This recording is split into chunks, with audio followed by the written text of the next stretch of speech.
Welcome back to the Eric Krown crypto channel. Having a massive issue with all my recording software today, but you know what? That is okay because there's plenty to talk about, especially with the underlying market dynamics, which we're going to get into a little bit later as we relate it to price action itself. I don't want to waste any time today, so we're going to get into the chart of the day and then we'll get into the underlying market dynamics, which there actually is some very significant new things there as of the last couple hours, in fact. So let's start off right on over here. I've been bringing up this chart with the Tether Dominance versus Bitcoin. Obviously, Tether Dominance is going to be in the cyan line chart right here. Bitcoin is going to be in the orange line chart right here. The reason why I'm bringing up this sort of analysis is to show that, you know, they do play opposite of each other on the long-term trend schedule. So that is why I do deem it very much relevant and why I want to really be focusing on it right here, because there's a much easier signal to be looking for on the Tether Dominance chart than there is on the Bitcoin chart. Naturally, they should, again, play opposite of each other. So it's like the inverse, if you will. There is one iteration here where we did see both were trending up at the same time. That was coming after the Rona dump of March 2020. Into about October of that year. Once Bitcoin broke above its all-time high, that inverse relationship once again resumed. But as you can see right here, you can probably just visualize it yourself, so we don't need to go too much more into detail there. And now that we have that down, let's get rid of this. So let's go over here to a nice little hollow candle chart. Candle, what the fuck is that, man? Anyways, put on our nice little drawing tools.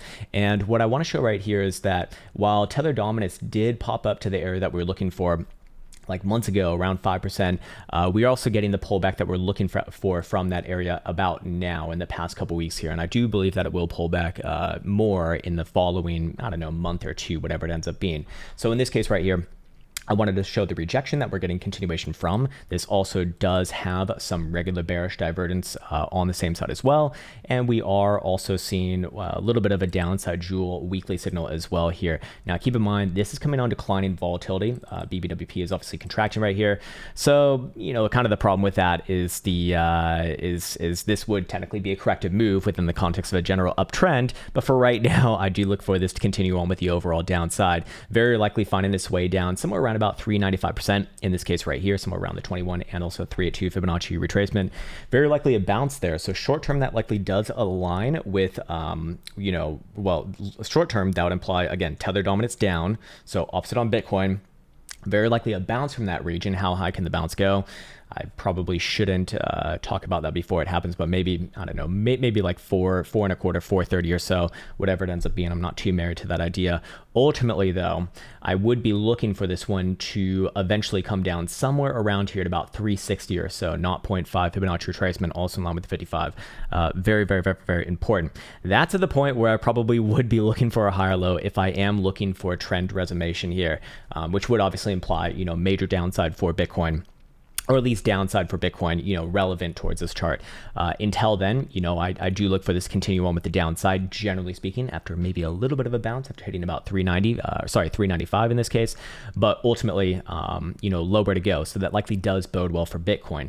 So let's go back on over here and let's go look at these underlying market dynamics. I think this is really, really important right now. There's something like actually fucking new here, which is nice to see after about 2 months, 3 months of doing the same goddamn thing.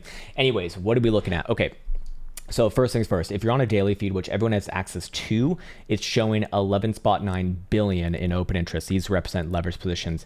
That is actually going to hide you away, however, from the hourly data feed, which of course Premium has access to, and myself, because I gave it to myself for free. It's true. I did it, man. Very, very nasty. Anyways, sorry. Can't have a little bit of a joke.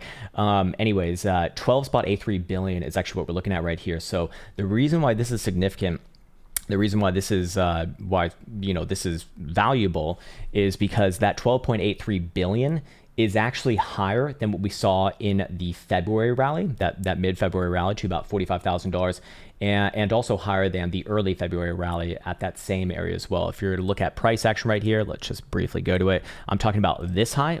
I'm talking about this high right here again.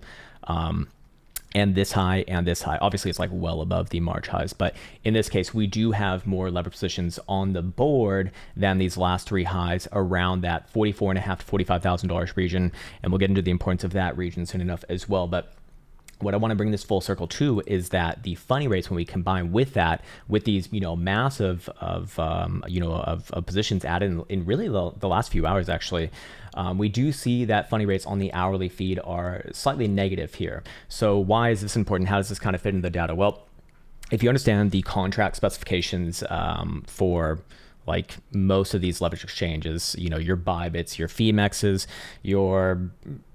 all the ones that are like that, where it's essentially peer-to-peer, which is all like the big liquidity ones, they are peer-to-peer, meaning that there's always one long for every one short. This is why it's incorrect for people to say there's more shorts than longs, or there's more longs than shorts. Like, it's silly. Just that person hasn't like done the bare minimum and like fucking read it, which fair enough, man, fair enough. Everyone's entitled to do what they want to do. But the reason why I'm calling this out right here is because this actually would suggest that in the last few hours, the positions that are being more aggressive around this region are short positions. Now, obviously, they're not underwater right here, at least at the time being, or if they are underwater, it's like by a slight amount. It's not anything too humongous. But the reason why I'm calling this out is because if those are short positions around these regions, marketing in, being a little bit more aggressive, that's typically when you do your market positions. Well, theoretically, or not theoretically, but you could very easily squeeze them if price action moves in the opposite direction against them. If price action starts to go up, they start to print a bit of a loss. They get, they either want to close their positions because they had it in their plan, or they, get emotional and do the same thing. Doesn't matter, but you can imagine that would provide a bit of upside liquidity, a little bit of upside rocket fuel if that were to happen. So that sort of a setup is here. Problem is that on its own, this is fucking irrelevant. This is fucking irrelevant. This is why I'm always like not a humongous fan of, on-chain analysis, but it needs to, as always, be combined with price action itself. There is no way to isolate it, at least in my opinion. If you have found a way to do that and you found a consistent result from it and you can prove it, I'm more than happy to see. That would be amazing. I mean, I'd love to learn some in that direction. Anyways, so let's go over here now. Let me just see what chart I got. Okay, here we go. And let's see, what would those regions be? Well, as you might imagine, if you've been watching these videos for the past couple months here, it's the same goddamn regions before. That would be this blue box territory right here. On a daily closure, I'd like to see at least $44,500. And what I'm going to do right now is I'm actually going to make it so that the bottom side represents that, not just like a kind of blind take right there. And then on a top side, on like a 4-hour time frame, let's say $45,000. If one of those two conditions is met, again, a daily above 44.5 or a 4-hour above $45,000, I would consider that this range is broken. A lot of those people are going to end up closing their positions, meaning that they do buy, and because there is like an exorbitant amount, again, looking at it right here, that can definitely be some rocket fuel for higher price action. So of course, this is all going on in the background. Let's go into the short-term timeframes right here, like the 4-hour, and I want to follow up on essentially yesterday and the day priors and the day priors and the day priors and that analysis. So first and foremost, can we move up this blue box of failure or invalidation conditions for short-term continuation just yet? No, in fact, it will just, it's going to have to stay here. It's going to have to stay here today. Technically just above $41,000. Now, if you really wanted to move it up, like, then I guess, ever so slightly above $41,000, like 41.3 or so would kind of be the proper area. So as long as Bitcoin is above there, yes, I do still look for this trend to continue somewhere around $44,000 to $45,000. That's where I would be expecting short-term pullbacks from. I don't think that Bitcoin's just going to have like a short-term time frame bulldoze through that moon, or sorry, through that bad slip of tongue right there, through that area. But I do think that short term, we probably do see at least one more try to the upside, kind of similar to the day, like the last few days, essentially. It's been very, it's just been a nice steady stair step up while very few people are watching right now. And fair enough. I mean, that's I guess your consolation prize if you stuck around during these more boring times. Hey, you get to see this in slow motion. Anyways, on the 4-hour right here, we did confirm that drive of hidden bullish evidence that we saw yesterday. We're back in the bullish control zone for 4-hour RSI for the first time in a little bit of time. And this is all coming along the side of, very contracted BBWP. So I am looking for expansion probably later today between US market open today and tomorrow, this Thursday and Friday, essentially, is kind of where I'm looking for this to occur. And this very likely does equate to a nice move. Again, I wouldn't necessarily blindly say that it's going to break out the top side of above 45,000 bucks, but probably test somewhere between about 44 and 45. Very likely a short-term pullback from there, and then what happens probably early next week is going to decide it. But for right now, let's go check out short-term time frame stochastic momentum as well. Seeing that BBWP is very, very low right now, so we are looking for expansion. We are looking for a decent move, let's say, for a short-term time frame. 4-hour stochastic momentum remains the upside as long as Bitcoin's above 42,640. Okay, so nice little buffer zone right there. By the way, I am using CME right now. If we go over to spot price action, should be about the same. Yeah, 42,530, very, very close to each other, and also kind of postured in the same region. So we're at, obviously Thursday now. They've kind of come into alignment with each other, unlike Monday and typically Tuesday. 6-hour, what do we see right here? Same thing, up as long as Bitcoin's above 42,250. Let's go check out the 3-hour and then the hourly, and the 3-hour is sane, up as well as long as Bitcoin's above 42.6. So this number's come up many times now, about 42.5 to 42.6, let's say. And hourly also remains the upside as long as Bitcoin is closing above 43,000, basically 100, which currently at right now. So that represents all of the lower term timeframes. We could say that the momentum there is pivoted around about 42.5-ish, let's say. So as long as Bitcoin's above there, I do essentially look for, Bitcoin very, very likely to test up towards that next region. We're at 40, that's pretty much right around our current higher low in this case. Right around there. Anyways, go back into it right here, and let's go check out the higher term timeframes in this case, maybe the 12-hour and the daily. 12-hour is also freshly up, but rather aggressive there, let's say, with extremely low volatility. So this next move is probably going to be pretty fucking momentous, but does remain to the upside as long as Bitcoin's above 42.5. So again, that number is coming up many, many times now. Actually the daily will turn down below $43,000. So do keep in mind that if Bitcoin does start to close below about 42.5, let's say, and I'd put that on about a 4-hour time frame closure, I would look for a correction down somewhere around $41,000. If Bitcoin starts to close 4-hour deltas below about 41, let's say, that's at the point where I do consider this another failed attempt, and those shorts who were getting into price action, right around these regions are going to end up being right, and have a nice little payday, which is good, good for them at least. Anyways, should I talk about what I'd be looking for if $41,000 does break? There's going to be bounces along the way, but I'd be generally looking for Bitcoin to come down to about $39,000, probably a bounce somewhere, in the middle, along the way there. And then, probably another bounce at 39. And generally speaking, I actually would be looking for a full-on move down to 37.5 over time, not the same day, obviously, but in, over time. Anyways, for right now, again, I do still look for Bitcoin to continue on with the general trend and test somewhere around this region, and that's going to be the real test, at least in my opinion. As far as the other higher term timeframes go, I think that we just closed a 2-day last night. Yeah, there we go. It does remain with upside momentum as long as Bitcoin's above 40,400, and 5-day is closing. Yeah, not tonight, not tomorrow. So I think Saturday is going to be the one for this one, but still showing 39.3, obviously. Okay, cool. So we've gotten all that. We should talk about what to expect if Bitcoin does break above 45 or so. Well, I think that this chart, as always, kind of gets it rather well. The reason why I keep on calling out this damn chart is because it's been working, and that's all that I care about when it comes to charts. And it is this. Oh, and also another major development here. Another major development, which. Well, to be fair, it's like not a major development because we did see it the other day, and we still have another 2 days left to closure. But let me first explain it. This is 5-day BBWP right here. In the past couple of years, and realistically in the past like 5-6 years, anytime that we've gotten down to about teens region for BBWP percentiles, the expansion from those regions has produced a very steady move, let's say.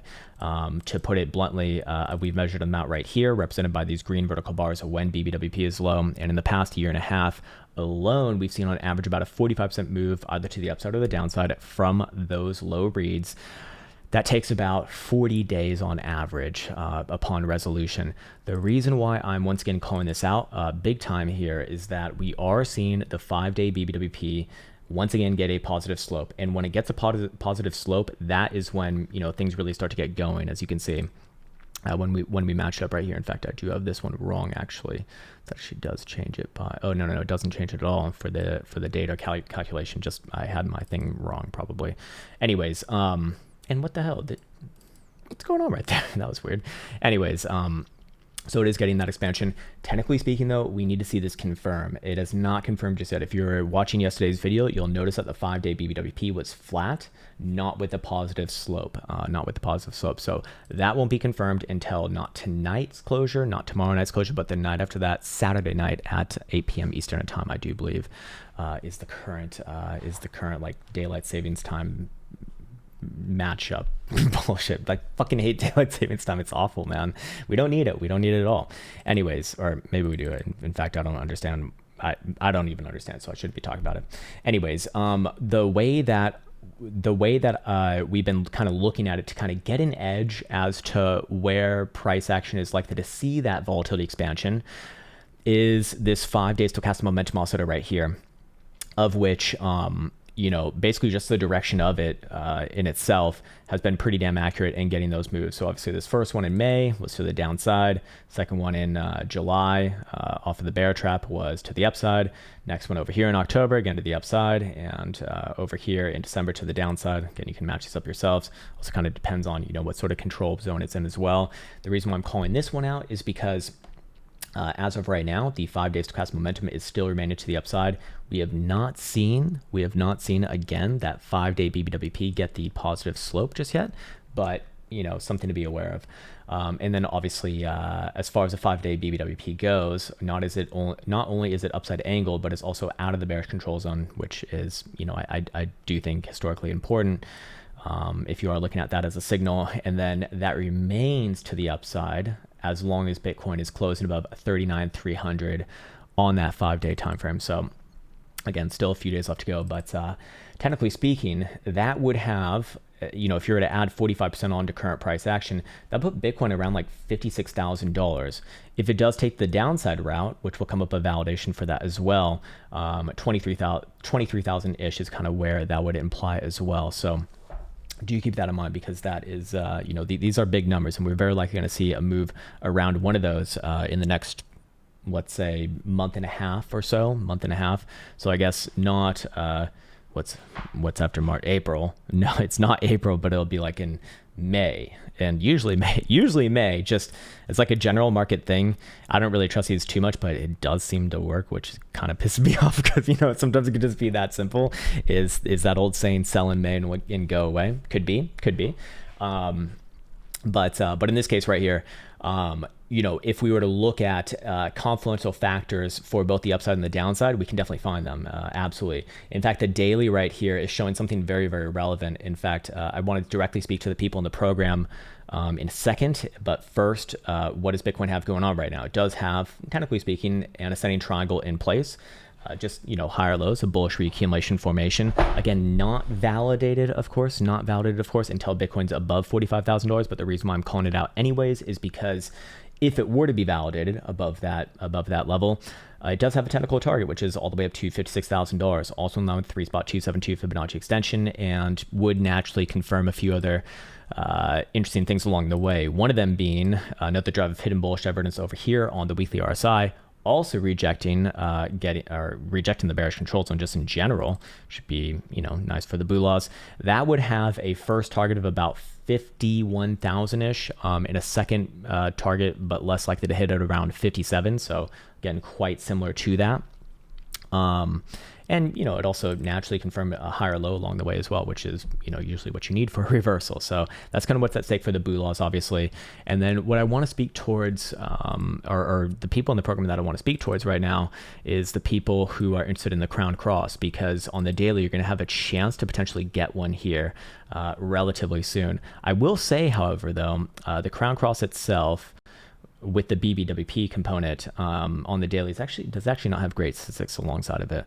It actually works. It actually seems to just work a lot better with just like the base formula, which is just a 21 above the 55, with the 9 kind of governing more recent price action. So in this case, for example, this last one to the downside right here, this last one to the upside right here, like pretty fucking simple. The one to the downside before that obviously didn't work out too well, but they're not going to be perfect. That's not the idea, or it's just impossible to be perfect. But in this case, are these close to crossing each other? Yes, but we can actually forecast that as well. Thank you to goddamn Caretaker, the fucking man himself.